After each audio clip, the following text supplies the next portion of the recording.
iyi si twayerereyemo amarira menshi, iyi si twayegereyemo ibihombo byinshi, twabuze abantu tubura n'ibintu, manuza turinde igihombo cy'ubugingo buhoraho. Ijwi ry'urugwiro, ijwi ry'urugwiro mu biganiro bitandukanye. Ni kuri 81.8 FM IRTV, ijwi ry'urugwiro.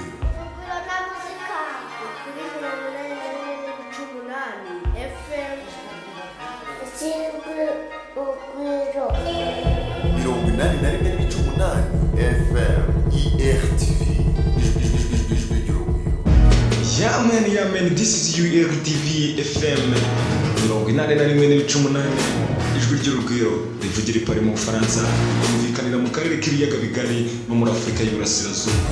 IRTV FM ijwi ry'urugwiro.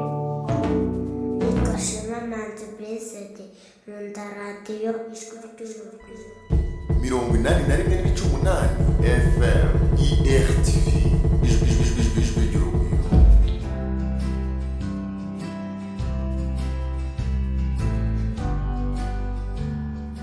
Ese wari uzi ko URTV ijwi ry'urugwiro ari radio ivugira online? Kurikira ibiganiro byayo byiza, banyamahoteli, banyamaresitora, abacuruzi, abikorera n'abandi bose babyifuza. Nimutugane tubamamaze ibikorwa byanyu ku giciro gito utasanga ahandi.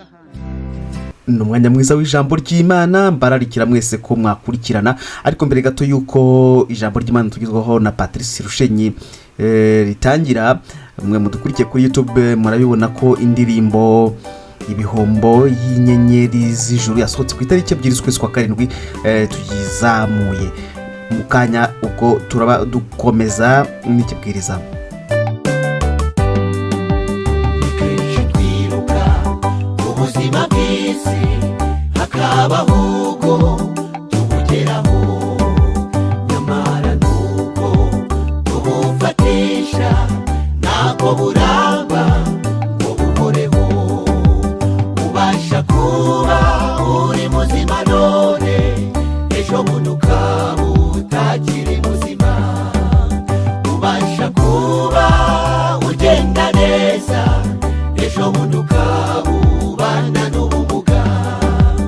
Ubasha kuba uyobora none, ejo bundi ukaba urimo kuyoborwa.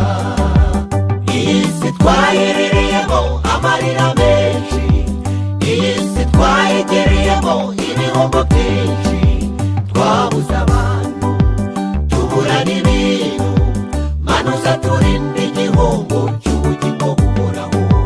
Iyi si twayerereyemo amarira menshi, iyi si twayegereyemo ibihombo byinshi, twabuze abantu tubura n'ibintu, manuza turinde igihombo cy'ubugingo buhoraho. Byatubabaza kandi bikadushavuza, amarira twarize Mana utayaduhojeje. Byatubabaza kandi bikadushavuza, amarira twarize Mana utayaduhojeje.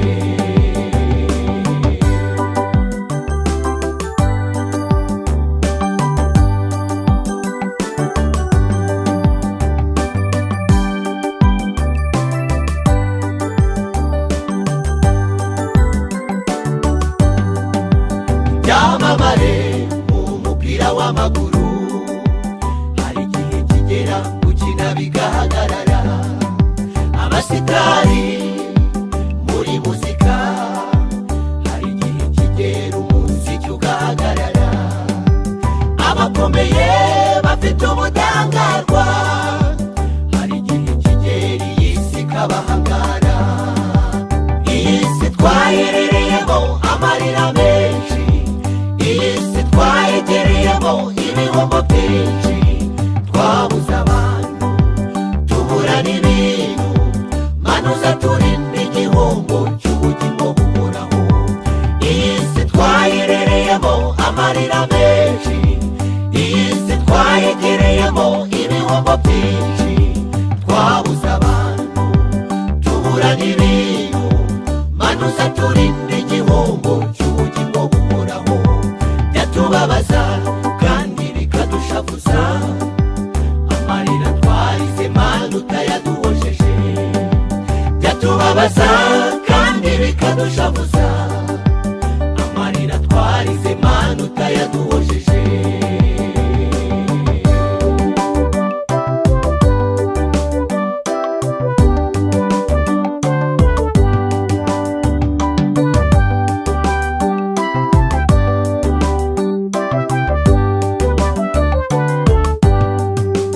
Mureke dushakire bizinesi aho tutazigera duhura n'ibihombo, gupfa no gupfusha, kubabara ukundi aho tutazongera guhura nabyo. Mureke dushakire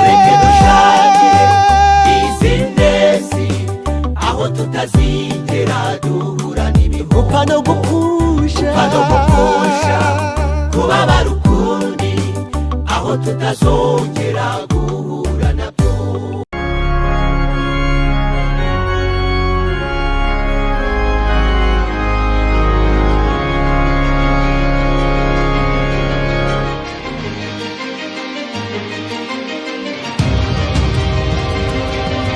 Nshuti bakunzi b'ijambo ry'Imana, uyu mwanya Imana yongeye kutwemerera kutuganiriza binyuze mu ijambo ryayo nk'uko bisanzwe tubikora, kandi iyo Imana iguhaye iryo rarika biba ari umugisha kuri wowe. Niyo mpamvu uba ukwiriye kwitaba uwo muhamagaro w'Imana igiye kubwita ingwino muganirize. Ikiganiro Imana igira abatuye isi ni ubugingo buhoraho, ni umunezero, kuko Imana iba hari icyo ishaka kudukorera binyuze mu ijambo ryayo. Kandi ububasha buri muri iri jambo ni ijambo riremereye, kuko niryo yaremesheje isi. Ni rya rindi yabwiriye uwari umaze imyaka 38 afite ubumuga bwamaze kumushyiramo ubwihebe, riramubwira ngo byuka wikorere ingobyi yawe utahe. Iryo jambo ni rya rindi Yesu Kristo yahamagaje Lazaro amaze iminsi mu gituro, maze riramuhagurutsa rimusubiza ubuzima, arongera asubizwa umuryango. Iryo jambo rirebere mu mbaraga zaryo, urirebere ramutse rigeze mu bugingo bwawe ryaguhindura. Uko guhinduka rero niko gutuma Imana iguhamagara kugira ngo uze ikugirire ikiganiro cy'uburyo umunyabyaha yahinduka umukiranutsi. Ndashaka kugira ngo nanone dushimire Imana amahirwe bayaduhaye yo kugira ngo umwanya nk'uyu natwe tuwutanze tubonemo umusaruro w'iby'ubugingo. Tugikomeje ibyigisho rero, ndagira ngo twongere dusabe Imana kugira ngo Mwuka Wera wayoboye abanditse ijambo rikomeye ry'ubugingo Imana ikaruduha w'Imana, twongere tuyisabe kugira ngo ikomereze umurimo wayo mu mitima yacu, n'igihe turibumbuye turibone ko ari Imana igiye kutuganiriza. Dushime Imana. Data wa twese, Mana yacu, tugushimiye umwanya mwiza uduhaye. Reka natwe tubabigishwa bawe nyakuri, utumenyeshe ukuri ko mu ijambo ryawe, kuduhindura abana bawe nk'uko ubyifuza kuri twe, mu izina rya Yesu. Tugiye kuganira ku ijambo rivuga ngo isi yo mu minsi y'imperuka. Isi yo mu minsi y'imperuka. Iyo si yo mu minsi y'imperuka izaba imeze gute? Turashingira ikiganiro mu gitabo cya Ezira. Iyo ugiye mu gitabo cya Ezira igice cya mbere, niho ubona itangazo ry'umwami Kuro amenyesha Abayahudi bari baranyazwe na Nebukadinezari, akabasenyera umurwa mukuru, akatwara abantu ho abanyagano, akabageza i Babuloni. Igihe yarabagejeje rero, Nebukadinezari mu myumvire ye ntabwo yumvaga ko hari ubundi bushobozi bwamuvana ku bwami. Yari umutegetsi w'umunyagitugu, warimburaga amahanga kandi nta gihugu cyamugishaga impaka, nta butabera bwashobora kumuhamagara ngo abwitabe ko yarengereye, yakoraga icyo ashatse. ariko nanone igihe yari atwaye abayahudi, nanone yari ajyanye amahirwe mu gihugu cye yo kuzamuviramo intandaro yo kumenya Imana. Ubwami bwe rero igihe bwari burimo bugira ku iherezo, nk'uko tuzagenda tubibona cyangwa twagiye tunabivugaho kenshi muri Daniyeli igice cya mbere n'icya kabiri kuzamuka, Imana yashaka kugira ngo Nebukadinezari ayisobanukirwe, ariko binyuze mu mibabaro y'abayahudi n'agahinda kenshi ko gukurwa mu gihugu cy'isezerano cyabo. Nebukadinezari rero iherezo rye ryagombaga kubaho igihe ubwami bwa Babuloni bwari busimbuwe n'ubw'Abamedi n'Abaperesi. Umwami Kuro niwe mu gice cya mbere tubona ko yategetse itegeko ribatura, riha umudendezo abayahudi ngo basubire iwabo, kandi ntiyababwira ngo nibagende gusa, ahubwo anabaha n'imitungo. Ndetse igice cya mbere, cya kabiri, cya gatatu tunabona yuko atababwiye ngo nimugende byonyine, yabasubije n'ibyo Nebukadinezari yari yaranyaze mu rusengero rw'i Yerusalemu, kandi abagenera n'imitungo yo kuzabafasha mu gikorwa cyo kubaka Yerusalemu, cyane ko yari yaramaze kumenya impamvu agiye ku bwami, ko atari impamvu isanzwe, yari impamvu Imana yamuhishuriye ko ari uzategeka abanyazwe na Babuloni gusubira iwabo, kandi ibyo akabikora nta kiguzi ahawe, akabikora kubw'ubushake. Ariko nanone igice cya kane ari nacyo tugiye kwibandaho cyane, cyo kiraduha amakuru adasanzwe, amakuru y'intambara, intambara zishingiye ku batarashakaga ko abataha babona gakondo yabo. Icyo ndagitindaho rwose. Igihe cyose uzaba utangiye kwifuza mu mutima wawe wose gushaka Imana n'umutima wawe wose, ariko iryo jambo gushaka Imana nanone hari abantu benshi barishyira ku mwanya wa mbere, aho kugira ngo Imana ibe ari yiza kubashaka bwa mbere, bakavuga bati rwose turashaka Imana, ndetse na Bibiliya irabisobanura ngo muzashaka mu mbone nimunshaka n'umutima wanyu wose. Muvandimwe, ntabwo ubwonko bwawe bwangijwe n'icyaha bwashaka Imana ngo buyibone, ariko Imana iyo ikoze ku bwonko bw'umuntu, kuko Bibiliya itubwira ko Imana ariyo tangiriro ry'ibintu byose. Ubwo ariyo tangiriro ry'ibintu byose, uyemerere inabe n'iherezo ryabyo. Ni itangira ry'umurimo w'irema muri wowe. Imana niyo yahagurutsiza guhamagara Adamu, ntabwo Adamu ari we wahamagaye Imana. Kandi Bibiliya itubwira yuko Imana ari ikomanga, umuntu yakumva ku nomero ya kabiri agakingura. Iyo rero umugabane w'Imana uwushyize ku nomero ya kabiri, uba ugiye gushaka Imana bitari byo. Ahubwo reka Imana ibanze itangiza umurimo wayo muri wowe, kandi ntabwo yigeze yanga kubikora, ahubwo kwinangira, kutita ku muhamagaro wayo, nibyo biviramo abantu kuguma kudindira mu nzira, bakayoberwa impamvu ibyo bashaka batabigeraho. Tukimara kumva ayo magambo rero, niho turimo kubona yuko igihe cyose umuntu atangiye kumva mu mutima icyifuzo cyo kwanga icyaha no gukunda Imana, nibwo haboneka ibyo tugiye kubona mu gice cya kane cya Ezira. Habaye iki rero? Igice cya kane umurongo wa mbere haravuga ngo kugeza wa kabiri, bukeye abanzi b'Abayuda n'Ababenjamini bumvise yuko abavukiye mu bunyage bubakira Uwiteka Imana ya Isiraheli urusengero. Uyu murongo wa mbere urajyana abantu ku gutangiza igikorwa cyo kugera i Yerusalemu no gutangira inyubako. ariko cyane ntabwo hatubwiye yuko babanje kubaka ibindi bidasanzwe, ahubwo urwango rukomeye rwari rushingiye ku kubaka urusengero. kandi aho tugihari uzirikane ko nawe Imana ishaka kukugira urusengero rwayo. niyo mpamvu ijambo ry'Imana ritubwira ngo kandi bandemere ubuturo bwera nure hagati muri bo. Nimuzi ko imibiri yanyu ari insengero z'umwuka wera uba muri mwe. Aba ngaba baratubwira ngo bukeye abanzi b'Abayuda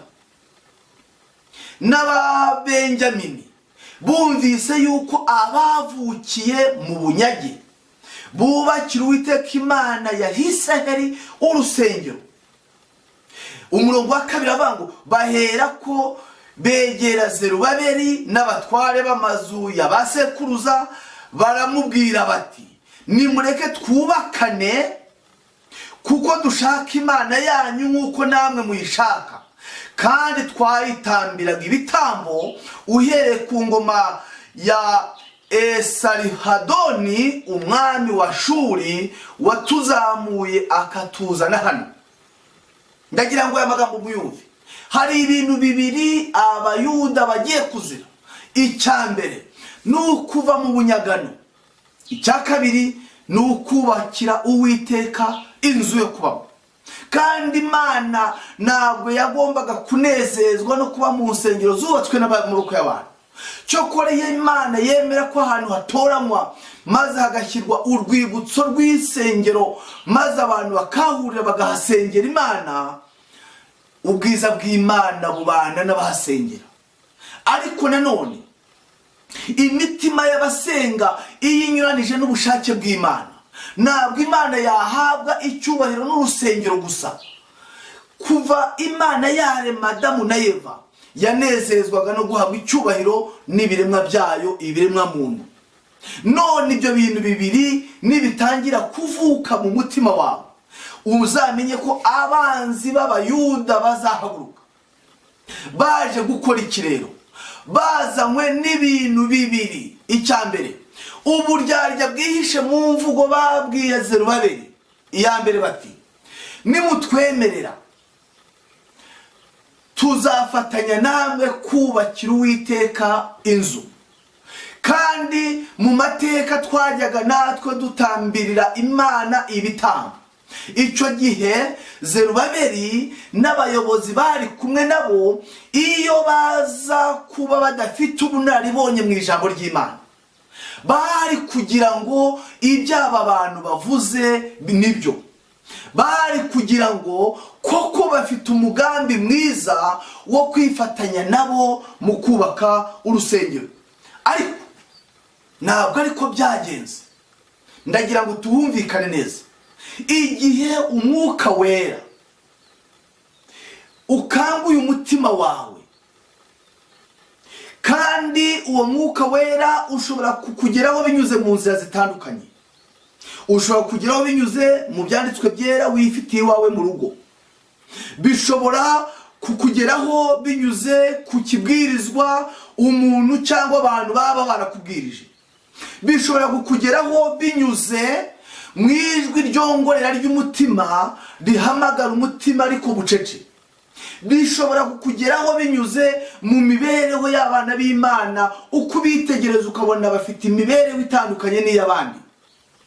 Ariko uburyo bwose Imana yakoresha ibigendere kurarika umutima wawe. Ndetse iyo amahirwe y'irarika ry'Imana mu buryo bworoshye atakiriwe, Imana ishobora kwemera ko urarikirwa no mu gisa n'ibyago n'amakuba. Uyu munsi isi yose yamaze kubura igisubizo, ariko muri ibi byago, mu by'abantu tubona ko ari ibyago bikomeye, hari imitima myinshi yari yarananiwe kumva Imana, kumva ijwi ry'Imana binyuze mu mudendezo no mu materaniro, ndetse rimwe na rimwe abantu batari bakibona n'umwanya wo kujyaho batanga impamvu z'imirimo. Uyu munsi bakaba bicaye hamwe, ikigaragara ko ari ibyago ku isi kigahinduka amahirwe kuri uwo muntu. Ubwo buryo nabwo Imana irabukoresha. hari abantu benshi banga kwemera ijwi ry'Imana ribavugisha mu buryo butuje, bari mu byabo, barya banezerewe, bajya mu birori, ariko byaba ngombwa ko bashyirwa mu nzu z'imbohe ku mpamvu imwe cyangwa iyindi. Bahagera batuza mu mutwe, Imana ikabaganiriza bigakunda. Aha rero igihe iryo hamagara rizaba rigeze ku mutima wawe, umenye ko uriya murongo wa mbere twasomye, abanzi b'Abayuda barahaguruka kandi bashobora kwihisha mu bukirisito cyangwa mu bo wita bene so, bakakwegera nk'abavugizi b'ingoma y'Imana, ariko bakaza kurogoya ijwi ry'Imana ryaguhamagaye, ukisanga mu nyigisho z'ibinyoma. Kandi igihe cyose Imana ihagurukije ivugurura mu bwoko bwayo, ikinyoma cya Satani nikijya kibura, kandi nacyo cyihisha mu materaniro, cyihisha mu matsinda y'abasenga, gishobora kwihisha no mu bakugiriye neza. Niyo mpamvu Imana imaze gushyira Adamu na Eva ku isi, Satani yarahagurutse nawe, kandi ahaguruka yifashisha ibyo Imana yavuze. None nawe rero mu ivugurura ryose ujye witega ko abanzi b'Abayuda bahaguruka. Hano rero Zerubabeli amaze kumva icyo aba bantu bababwiye ku murongo wa 3, ariko Zerubabeli na Yoshua n'abandi batware b'amazu y'abasekuruza b'Abisirayeli barabasubiza bati, ntacyo duhuriyeho cyatuma mwubakira Imana yacu inzu, ahubwo nitwe ubwacu tuzubakira Uwiteka Imana y'Isirayeli nk'uko Kuro umwami w'Ubuperesi yadutegetse. Barebye kure. Aho barebeye kure niho nifuza ko ayo mahirwe nawe wayagira, kandi ntabwo Imana yayakwima igihe wemera guca bugufi, Imana igakubera umwigisha mukuru. Barababwira bati, oya, ntabwo turi bwemere ko mudufasha kubaka. Kubera iki? Bangiye abo muri icyo gihugu basanze kandi bemereye inkunga za Kuro. Kuro nta wundi mugambi yari afite, ahubwo Kuro yari mu ijambo ry'Imana, kuko icyo Kuro yari akoze cyari cyaranditswe. Yesaya 45 yari yarabivuze ati, mpagurukije Kuro gukiranuka. Kuro yagombaga gusohoza umurimo w'Imana kandi yawukoze mu buryo bukiranutse. Niyo mpamvu abandi bo bari bafite igikorwa cyiza, ariko impamvu ari mbi. Abantu bashobora kuzakwegera batari barakwegereye mbere hose, bamaze kubona yuko utangiye kugira umutima usobanuza iby'agakiza. Mwene abo bantu niho baza. Aba banyagano bataratahuka i Yerusalemu, ntabwo aba bantu bari baragaragaye. Niyo mpamvu igihe umuntu atangiye kugira umutima wo kuva mu bunyage, kandi aba bari baravukiye mu bunyage kuko Abayuda bagombaga kumara imyaka 70 i Babuloni, niko ubuhanuzi bwabisabaga. Ariko igihe gikwiriye gisohoye, Imana yagendereye Abisirayeli mu Egiputa, igenderera Abayuda i Babuloni. Kandi ndagira ngo ahantu humve neza kuki urugendo rw'ubwoko bw'Imana rutangirira ahantu hatari heza. Abisirayeli batangira urugendo rwabo mu Misiri, mu Egiputa, kandi babanje kuhamara imyaka irenga 400 bari mu bubata. Igihe kigeze, Imana igendera ubwoko bwayo ibuvanayo, batangira urugendo. Kuki Nebukadinezari yanyaze Abayuda, nanone ngo bazongere bagiraho batangira urugendo basubira i Yerusalemu. Ibyo biratubwira ngo ntabwo umunyabyaha avukira mu gukiranuka, amateka yacu tuvukira mu cyaha. Ubishaka utabishaka, bitewe nuko wakwibeshya ngo ubwo navukiye mu muryango w'Abakirisito, nkaba ndi umwe mu bagize umuryango w'itorero, ubwo nta rundi rugendo nsabwa gutangira. Oya, hari urugendo wagize rwo kugenda uza mu itorero cyangwa se uhavukira, ariko hari urugendo Imana itangiza rw'Umwuka Wera mu mutima. Urwo rero nirwo Satani ahagurukira, kuko ababona ko abo yitagabe bagiye kugarukira umwungeri w'ubugingo, kandi icyo gihe urwango ruravuka. Niyo mpamvu iyo ugiye mu Itangiriro 3:15, isezerano ry'iteka ryose rihari ni isezerano ritangaje, kandi ni isezerano rya buri wese wacumuriye muri Adamu. Nzashyira urwangano hagati yawe n'uyu mugore no hagati y'urubyaro rwawe n'urwe, ruzagukomeretsa umutwe nawe uzarukomeretsa agatsinsino. Aho hatwereka yuko iyo umwuka wera yinjiye mu mutima w'umuntu, Satani avukisha urwango rukomeye, ariko urwango azavukisha uko rwaba rungana kose dupfa kuba twahamagawe n'Imana natwe tukemera uwo muhamagaro. Iyo abayobozi b'Abisirayeli bemera ubwo bufasha, bari kuba bakinguriye gusenga ibigirwamana. Iyo Zerubabeli na Yoshuwa bemera za nama z'abanzi b'Abayuda, maze bakazakira bati nimuze mudufashe koko, ba bandi bari bihishanye ibigirwamana bari kuba babonye ijambo mu Bayuda kandi ntibari kuba bakibakuyemo. Basobanukiwe n'uburiganya bw'Abasamariya, babonye ko ubufasha bari kubona bifatanyije n'abo bantu bwari kuba ari ubusa ugereranije n'imigisha bari guhabwa bakurikije amategeko ya Yehova yose nk'uko yari yaratanzwe. Abahanuzi n'Abami, igitabo cy'icyongereza ku ipaje 568 niho ayo magambo twayabonaga. Imana iyibwiye abana bayo ngo nimukore, Imana ibateguye amasezerano n'imigisha bihagije. Iyo hajemo inkunga z'abantu, abantu bakurikira za nkunga batanze, maze bakaba barogoye umurimo w'Imana ariko mu buryo bw'ubuhanga. Niyo mpamvu dukwiye gushimira Imana yuko yadushyize mu itorero ryayo, ariko by'umwihariko itorero ryabikijwe ibyavuzwe n'Imana. Iri jambo munyemerere tujye turikoresha kenshi, kandi igihe turikoresha ntabwo dukwiye kugira ipfunwe.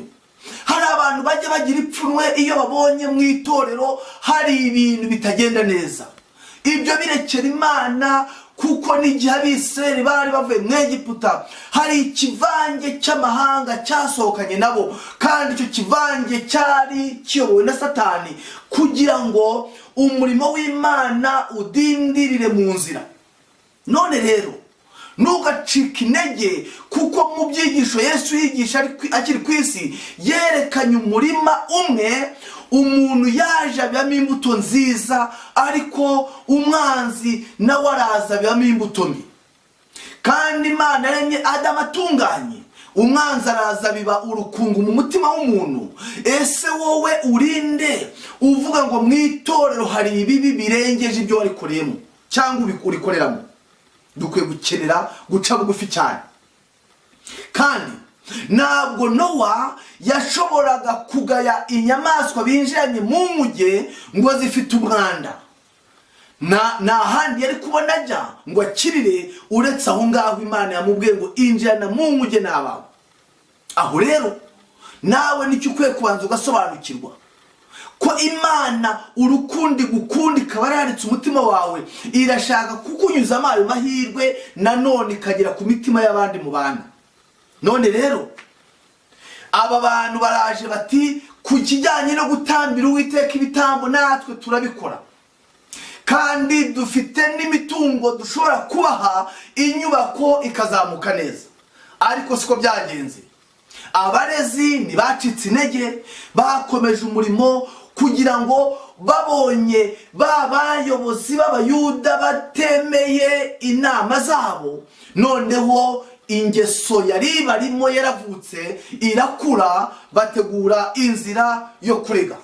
Iyo ugiye ku murongo wa 12 muri Ezira, Nyagasani umenye yuko b'Abayuda bavuye aho uri bakaza bakadusanga Yerusalemu, ubu ngubu barubaka umudugudu mubi w'igomero, kandi dore bujuje inkike, bamaze gusana urufatiro. Ariko iyaha njye mageze, ndavuga ngo iyaba ibyo bari babareze, iyaba ibyo baturegaga byari ibi. Icyambere, umudugudu nubwo bawushinje ibyo udakora, bo baravuga bati abantu bavuye aho ngaho i Babuloni bakadusanga ino i Yerusalemu, kandi Yerusalemu Nebukadinezari yanyaze abayuda aya mahanga adahari, ahubwo yabonye Babuloni banyaze batekereza ko aho hantu hadafite uzahagaruka barahigarurira, ariko hari hafite beneho. Aha rero igihe abanyagano bari batahutse basanze abasamariya barahashyize ibikorwa bikomeye cyane, havuka ikibazo cyo kwibaza ngo ibi bikorwa byacu baba bazabitwara bizagenda gute? Niko gutegura ibirego by'ibinyoma bati dore ba bantu baje barimo barubaka umudugudu w'ubugome, umudugudu w'igomero. Ariko ntabwo ari umudugudu w'igomero, bari barimo bubaka igihugu cy'isezerano. Ntabwo bari bafite umugambi wo kugira ubutegetsi bw'isi bagomera, ariko kugira ngo ibirego byabo byemerwe bavuze ko bubaka umudugudu w'igomero. Ndetse baranavuga bati n'inkike dore zirimo ziruzura. Mbese umurimo w'inkike ni uwuhe? Ni ukugira ngo ibisimba, ibiteye ubwoba n'ibyegera urugo rwawe bitaragera ku nzu bisange hari igikuta cy'urugo. Mu bugingo bwawe harimo inkuta zamaze kuzura zikumira ibibi kwinjirana mu mutima. Nimba zitaruzura nta mpamvu yo kugira ngo baboneke abakureka. Aba barezwe yuko bubaka i Yerusalemu, kandi umudugudu wubaka ukaba ari umudugudu ukomeye, ndetse banavuga bati n'inkike dore urufatiro rwazo rwamaze kugerwaho. Icyo nicyo cyari ikirego. Murongo wa 13, none Nyagasani umenye yuko uwo mudugudu niwubakwa inkike zawo zikuzura, ntibazatanga umusoro cyangwa ihoro cyangwa ikoro, nuko iherezo ryabyo abami bazatubirwa. Ngiki kirego gikomeye kindi bareze. Impamvu ya mbere ni uko ari abanyagano kandi bakaba barimo bubakira Imana urusengero. Iya kabiri, umudugudu n'inkike nibabyuzuza abami bazatubirwa, kuko bishoboka yuko bazigomeka kuko babonye gakondo nibatanga umusoro. Umva ibyo birego. Ariko ntabwo abana b'Imana bari ku isi ngo baba abantu banyuranya n'ubushake bwa leta igihe ubutegetsi buyobora abantu butanyuranije na Bibiliya. Ariko nubwo abana b'Imana bakuzuza ibisabwa byose, abarezi bo ntabwo bajya bita ku byiza bikorwa. Icyo ni ikirego kitari icya mbere. Ntabwo bigeze buzuza ngo babikore bababwire bati dore ba bantu bamaze kuzuza batangiye kugoma. Oya, babiketse bitaraba, abandi bibereye ku murimo. Bataba abantu nibuzuza bizagorana kubayobora. Icyo kirego ntabwo cyabageraho kitabanje kugera ku mwungeri mukuru. Iyo ugiye muri Luka 23:1-2, abayuda nabo barebye ikirego barega Yesu gisa n'icyo bari abayuda barezwe barakibona. Nuko umurongo wa mbere bose barahaguruka bamujyana kwa Pilato, batangira kumurega bati uyu twamubonye agandisha ubwoko bwacu, ababuza guha Kayizari umusoro, avuga ko kandi ari Kristo umwami. Icyo ni ikirego gihora kigaruka. Isi yo mu minsi y'imperuka izaba yiganjemo abantu barega rwose, baba bafite impamvu ifatika baba batayifite, ariko abarezi ubitege. Ariko nanone uzirinde gucibwa intege n'ibirego abantu bakureze ku bandi. Ikirego uzatinya nicyo mu mutima wawe ukurega ibyaha wibitsemo wanze kurekura. Icyo cyo ntabwo Imana izakirengagiza. Yagitangiye igitambo, igitangira Mwuka Wera, kugira ngo uku gukiranirwa kw'Imana kumvikane mu mutima wawe. Igihe rero wirengagije uko kuri gutsinda umutima kugahindura umunyabyaha, ukakwirengagiza ukagira ingeso wikundaho, icyaha kimwe kiticujijwe kirahagije gufunga amarembo y'ijuru. None rero ikirego cy'umutima cyo kirakomeye, kuko abantu bashobora no gutanga za ruswa. Hari abahanga babishoboye mu bategetsi bazimenyereye kuzirya nubwo zitemerwa n'itegeko ry'ibihugu, ariko bazirya nabo ntabwo bashize ku isi. Ndagira ngo ubwire ko ntabwo umutimanama wawe ushobora guhabwa ruswa ngo wo nguceceke ikosa wakoze. Cyo ntabwo gishoboka. aba bagiye kurega Yesu, ndagira ngo ubwire yuko bamureze barabanje kumubaza ikibazo kibaza ngo Luka 20:22, mbese amategeko yemera ko duha Kayizari umusoro cyangwa ntiyemera? Bari barabibajije, banabibonera igisubizo kivuga ngo 25 arababwira ati nuko rero ibya Kayizari mubihe Kayizari, iby'Imana mubihe Imana. Nshuti bavandimwe, abana b'Imana aho bari bumvira Imana yo mu ijuru kandi bagandukira n'ubutegetsi bwo kwisi. Ariko nanone Satani umurezi w'imitima, nubwo waba wuzuza ibisabwa, Satani afite urwangwa kwanga yibitsemo imbere, atereka abantu yuko atishimira aho igitabo cya Yesu kigeze. Hano rero ndahatinda cyane kuko Satani ntabwo yita ku byiza abantu bakoze.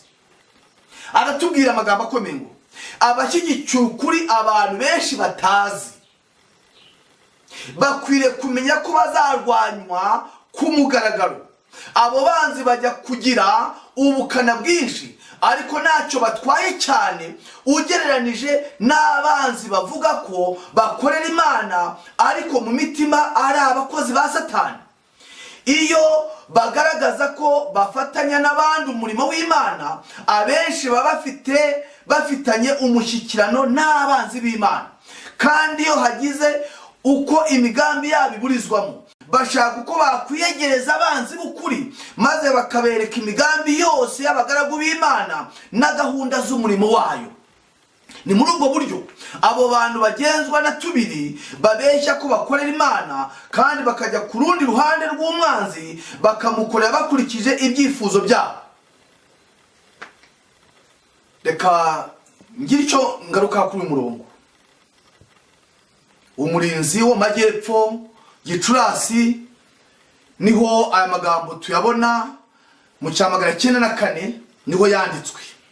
Ariko reba nawe kugira ngo abantu bari mu murimo bafite n'ishyaka rwose ry'umurimo ariko babe bafite n'ibanga bya Satani ndetse rimwe na rimwe no mu itoro ry'Imana, abo ntabwo uzigera bibabonaho inyuma. Bashobora no kubwiriza rwose abantu bagafashwa, ariko muri b'imbere bafite uburyo bashyikirana n'abarwanya umurimo. Kandi umwanditsi atubwiye ngo abo ngabo iyo ibyabo bishatse kumenyekana bahita bagenda bakajya kurega abari mu murimo ndetse bakanababwira imigambi y'umurimo barimo bategura. Bavandimwe nshuti, reka tugire Imana icyizere kuko yatangije umurimo izawurangiza, kandi ntabwo Imana iyobewe yuko abo barezi bariho, ariko ifite ubwoko bwayo buhagaze mu byanditswe byera. Inshuro nyinshi bibasha gusa naho Uwiteka yibagiwe akaga itoro rye ririmo ndetse n'ibikomere riterwa n'abanzi baryo. Nyamara Imana niyibagiwe. Ntacyo na kimwe muri iyi si izirikana ku mutima wayo nk'itorero ryayo. Ntabwo ari ubushake bwayo ko amategeko y'isi yakwanduza amategeko y'itorero. Ntabwo Imana yigera isiga ubwoko bwayo ngo butsindwe n'ibishuko bya Satani. Imana izahana abantu bayigaragarira nabi, ariko izagirira imbabazi abantu bose bihana babikuye ku mutima. Abamutabaza ngo abahe imbaraga zo gukuza imico ya Gikristo, azabaha ubufasha bakeneye bwose. Abahanuzi n'Abami paje 331. Imana izi kwabo barwanya umurimo bahari, ndetse Satani yigeze yakora umurimo nk'uyu ku gihe cy'abise bageze i Kanani. Begereye Yosuwa baramubwira batumva, duturutse kure cyane, urugendo rurerure rwatuvunnye. Muri Yosuwa igice cya 9 uzabona icyo gitekerezo uzacyumva. Abagibewoni, urugendo rwatugoye, ariko twumvise kwamamara kw'izina ry'Imana yanyu, none turaje ngo dufatanye namwe kuyisenga. Dore imyenda yadusaziyeho, dore imitsima twateguye duhaguruka yaragwengeye.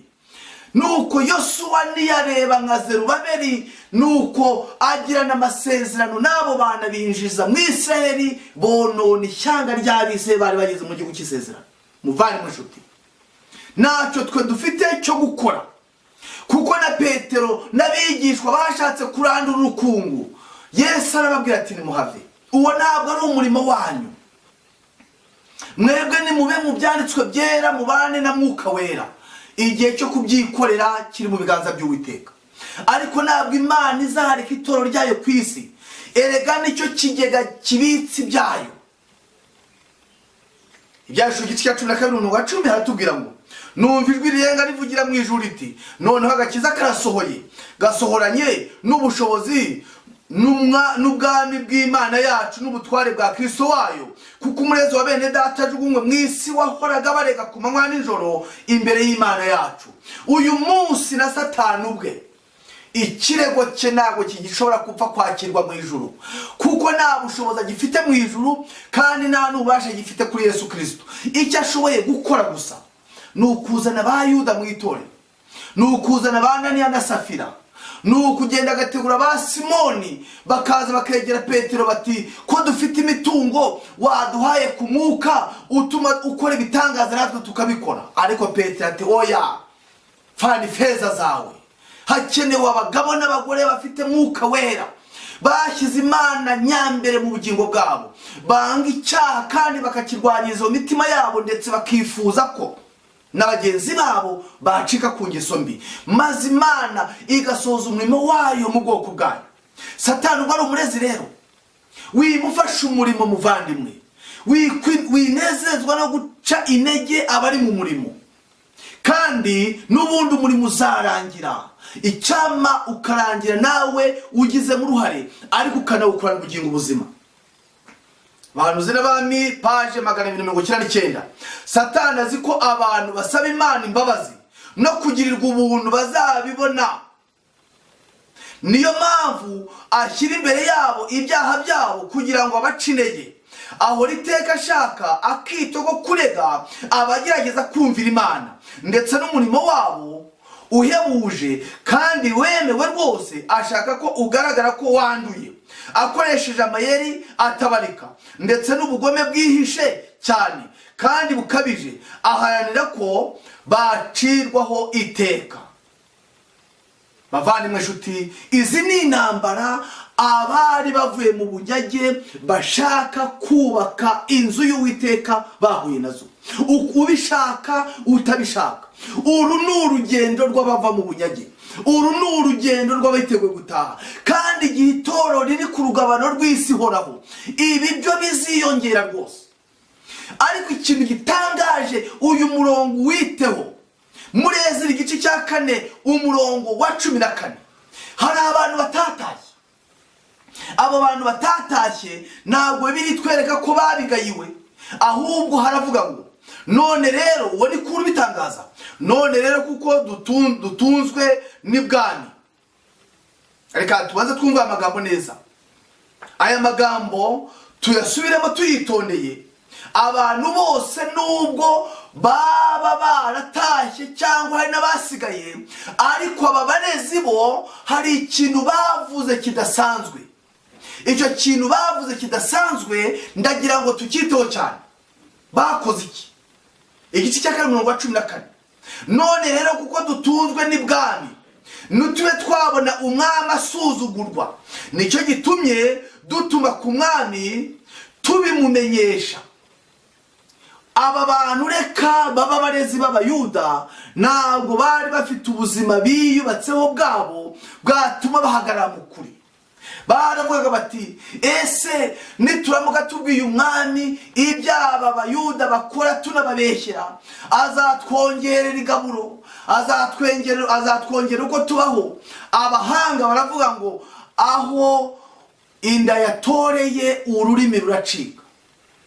Kandi Bibiliya iravuga ngo niwicazwa no gusangira n'abakomeye ujye wifatira inkota ugakanu, kuko ibyo kurya bye bishukana. Aba bantu bati, dore dutunzwe n'ibwami. Ntabwo twabona rero abantu baganira umwami udutunze ngo duceceke, kugira ngo bashake mu gitabo cyibutsa umurongo wa 15, kugira ngo bashake mu gitabo cyibutsa ibyabaye ku ngoma za ba sekuruza, kugira ngo bashake mu gitabo cyibutsa ibyabaye ku ngoma za ba sogokuruza. Nuko uzabisanga muri icyo gitabo cyo kwibutsa, umenye yuko uwo mudugudu ari umudugudu ujya ugoma, ugatubya abami n'ibihugu byabo, ukabigandishiriza mu bihe bya ba kera, ndetse nicyo cyatumye uwo mudugudu usenywa. Umvira ijambo aba bantu barimo bavuga bati, mwami reba mu mateka y'aba bantu, abafilisita bahoraga babanyaga, za Siriya zarabatwaraga, abanyababuloni dore bari barabatwaye, Farawo yabamanye imyaka 400, intumwa aho zihagaze zishinze ikirenge zagiye zirenganywa. Jya mu mateka urasanga abo bantu nawe ujya bakunda. Dore Kayini yishe murumuna wa Abeli, yamuhoye iki? Ko nta bugome Abeli yari yamugiriye. Aba bantu bagenda bibutsa umwami bati, nusubira mu mateka yabo uzasanga ko nta muntu ujya ubakunda. Ariko se nuko aribo bajura ku isi? Nuko aribo bagambanira ubutegetsi ku isi? Nuko aribo banywa ibiyobyabwenge? Nuko aribo basinzi ku misozi? Nuko aribo batitabira gahunda za leta? Ariko Satani umwanzi wo gukiranuka, wa wundi warwanyije Yesu ari ku isi akamurega ibyo atakoze, ntabwo ashobora kwemera ibyiza abantu bakora. Niyo mpamvu abantu bibutsa umwami bati, jya mu mateka yabo. Nebukadinezari yari abarimbuye mu kibaya cya Dura, yari abahoye iki? Ntabwo bari basuzuguye ubutegetsi bwa Babuloni, ahubwo nuko iyo abantu bubashye Uwiteka igihe cyose Satani bimurakaza. Turaburira umwami yuko uwo mudugudu niwubakwa, inkike zawo zikuzura, nta mugabane uzagira hakurya y'uruzi. Ku murongo wa 16 niho ayo magambo atubwira. Namuna nusanga aho bageze hose uzasanga babwiriza ubutumwa bw'abamarayika 3, abantu bakamenya ikinyoma bamazemo igihe barayobejwemo, bakamenya ukuri. None rero nutinda kurimbura, abantu bari hakuno bose bazabigarurira.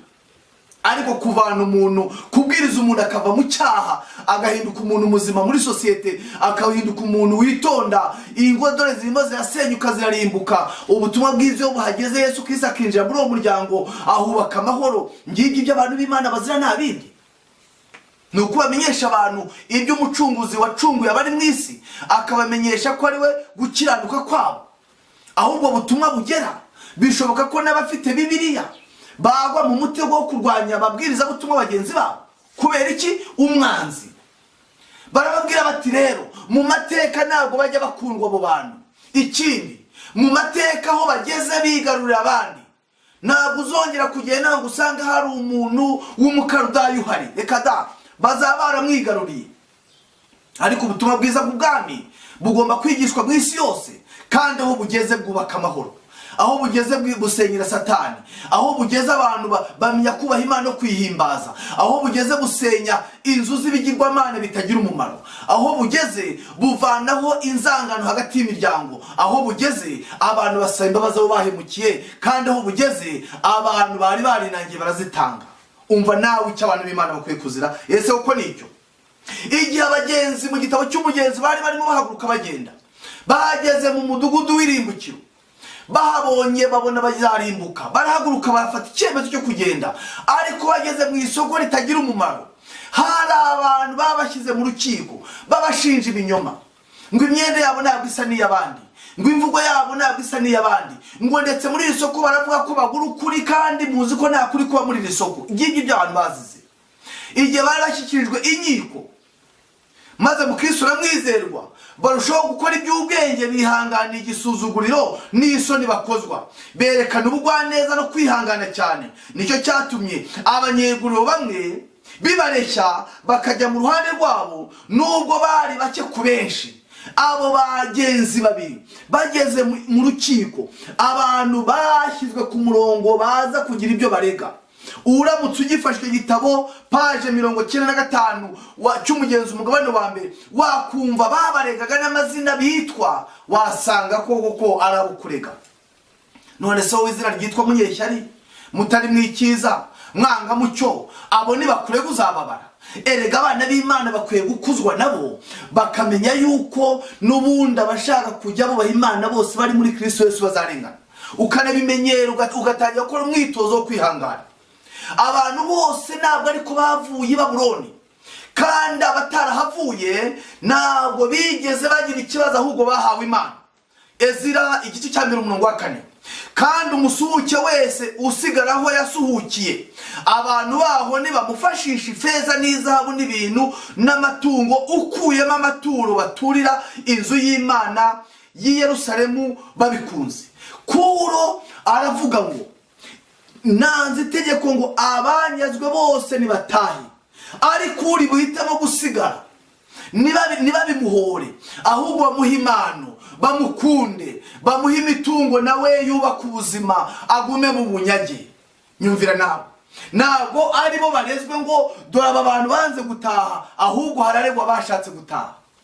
Ariko nge nahitamo ibirego aho gusigara i Babuloni, kandi nahitamo kuregerwa mu ijambo ry'Imana, kuko n'ubundi harimo n'abaregwa ibyo bakoze.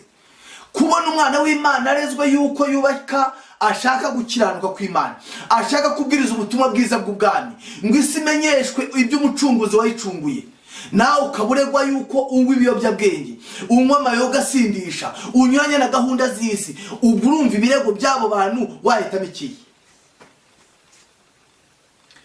Tugomba kumvira Imana kuruta abantu. Ubu abari mu ruhande rw'ukuri barahamagarirwa guhitamo ari ukwanga burundu ijambo ry'Imana, ari no guhara umudendezo wabo. Turamutse twumvira ijambo ry'Imana tukemera n'imigenzo n'imihango y'abantu, twazashobora gukomeza kubana n'abantu, tugura tukagurisha no kubona uburenganzira bwacu bwubahirijwe. Aya magambo ateye ubwoba. Ibyaduka byo misi imiruka ku ipaje 145. Ariko nituramuka dukomeje kumvira amategeko y'Imana, bishobora kuzatubyarira gutakaza uburenganzira bwacu, bitewe nuko abanzi b'amategeko y'Imana bihurije hamwe kugira ngo bashenjegure amahitamo yihariye y'umuntu mu bigendanye no kwizera mu by'Iyobokamana, no kugira ngo bagenzure imitima ihana y'abantu. Muvandimwe, umva iki ijambo ry'Imana rivuga. Nuhitamo ijambo ry'Imana ugahitamo n'imigenzo yo kwisi, nta kibazo uzagirana n'isi. Ikibazo kivuka iyo isi gushatse ikakubura. Ibitero bya Satani byagiye bigabwa ku bantu bagiye bashaka guteza imbere umurimo n'ubutumwa by'Imana. Nubwo akenshi ibitero bya Satani biburizwamo, akenshi agaba ibitero bishya akoresheje imbaraga nshya, agakoresha n'inzira atari yaragerageje gukoresha. Nyamara igikwiye gutinywa cyane ni imikorere y'ishwe ya Satani, aho akorera mu bavuga ko ari inshuti z'umurimo w'Imana. Bahanuzi n'abami paje 337. Kurwanywa ku mugaragaro bishobora kuba bibi cyane, ndetse bikabamo n'ubugome, ariko nibyo bizanira umurimo w'Imana kaga gake ubigeranije n'urwango ruhishwe rw'abavuga ko bakorera Imana, nyamara mu mitima yabo ari abagaragu ba Satani. Paje 337 Abahanuzi n'abami. None ubwo bimeze bityo tuvuga iki? Ubwo Imana iri mu ruhande rwacu, mubisha wacu ninde? Abaroma 8:31. Ntabwo dukwiye guterwa ubwoba nuko isi dutekereza, ahubwo reba ko izina ryawe ryemewe mu ijuru. Reba yuko uri mu ruhande ibyanditswe byera byemera. Iryo somo tuzaguma kurikoresha. Yesaya ati nimusanga amategeko y'Imana nibihamya, nibatavuga ibihwanye n'iri jambo nta museke uzabatambikira. Uyu munsi toro ryasigaye kubera ko rifite intego kubwiriza ubutumwa, isi kamurikirwa n'ubwiza, rifite abarezi tuzi n'abo tutazi. Kandi igiteye ubwoba umwanditsi atubwiye nuko no muri ry'imbere harimo abarezi bihishe mu murimo. Intambara ikomeye ku ipaje 245 aravuga ngo Satani niwe murezi wa bene data, kandi umwuka we niwe utera abantu kujora amakosa n'inenge by'abantu b'Imana no kubashyira ku karubanda. Nyamara ibyiza bakora nibyigere byitabwaho. Igihe Imana iri ku murimo wo gukiza abantu, Satani nawe ahora akora ubudatuza. Iyo abana b'Imana baje imbere y'Uwiteka, na Satani nawe aza hagati yabo. Ibyo si igitangaza. Yuda yagambaniye Yesu babanaga. ntabwo ari igitangaza. Pawulo akiri Sawuli yahoranaga inzandiko zo kujya gufata abasenga Imana rurema, kandi Pawulo nta bugome yari afite, ahubwo hari ubujiji mu bwonko. Yarwanyaga Yesu Kristo, arwanirira Mesiya. Wabatandukanye ute? Yesu Kristo ni izina ryahawe abantu risobanura ngo kuko ari uzakiza abantu ibyaha. Mesiya byavugaga uwerejwe umurimo cyangwa wasizwe, ariko Pawulo yakumva avuga izina rya Yesu akarimbura. Twebwe dutegereje Mesiya. Umva ubujiji yari afite, ariko igihe yari amaze guhinduka agiye mu ruhande rw'Imana, babandi bahoraga bamutuma, bahoraga bamuhiga, bamugambanira ku Baroma. Yesu azi ingorane za buri muntu, yita cyane ku muntu utagira kivurira, ugundagura n'imitego y'umwanzi. Impapuro zo kubohoza ubwoko bwe yazisinyishije amaraso ye. Niyifuza ko baguzwe igiciro nk'icyo batsindwa ngo barimbuke. Uyu munsi ahagaze ku ruhimbi rw'imbabazi, atura Imana amasengesho y'abifuza ubufasha bwe. Nasubiza inyuma umuntu umusanze, yicishe bugufi, atanga imbabazi zisesuye. Umuntu wese ubishaka ashobora kwisunga imbabazi z'Imana. Yesu yakira abamuhungiraho, atiteye ku byo babarega no ku mpaka babagisha. Nta muntu cyangwa umumarayika mubi ushobora kubakoma imbere. Kristo abambika kamere y'Imana muntu. Amaraso ya Yesu yuhagira ibyaha byose. Rengera ubuzima, igitabo cya mbere, paje 37-38. Kandi muvandimwe, ndagira nkubwire ngo ushimire Imana yagushyize mu itoro ryayo, kandi umwuka wo kurega uwihane nk'uko wihanye ibindi byaha byose bishoboka, kuko n'ubundi umurimo uzarangira, kandi ntabwo umurimo uri mu biganza by'abantu, n'Uwiteka uwiyoboreye. Ntabwo urugendo rw'Abisirayeli wabona ko rwashoboka ukurikije ingabo za Farawo. Urebye inyanja yari bari imbere, urebye imisozi ari iburyo n'ibumoso, ntabwo byashobokaga. Ariko ho bidashoboka, niho Imana iza ko ari Imana koko. Niho Imana itwereka ko ahazaza hacu ari mu biganza byayo. Gira Imana icyizere kandi wiringire Uwiteka n'umutima wawe wose. Ukunda Imana kandi ukunde na bagenzi bawe. Numara kugira urwo rukundo wo gukunda bagenzi bawe, icyo wasabwa cyose uzagikore kugira ngo n'abandi bamenye Imana. Erega iyi Mana usenga yo mu ijuru, iyi batura umutima, hari abo byasize ubuzima babutakaje kugira ngo umenye ibyuzi, kugira ngo Bibiliya ibumburwe mu rurimi wumva. Ntabwo ari imbaraga z'umuntu zabigezeho. Benshi batanze imitungo yabo, benshi ntabwo baryamye, benshi bavaga mu mahanga bajyaniye ubutumwa andi mahanga, baranahagwaga ntibatahuke kugira ngo umenye Imana. Kuki wowe wakungumiriza igihe cyawe cyangwa se ukakugumiriza ku butunzi bwawe utitangana n'ibyawe mu murimo ngo ivuga butumwa ryihute? Aho niho ngira ngo umenye ko igihe Imana igushyize mu itoro ryayo, inaguha inshingano yo kuba umubwiriza butumwa. Rwandiko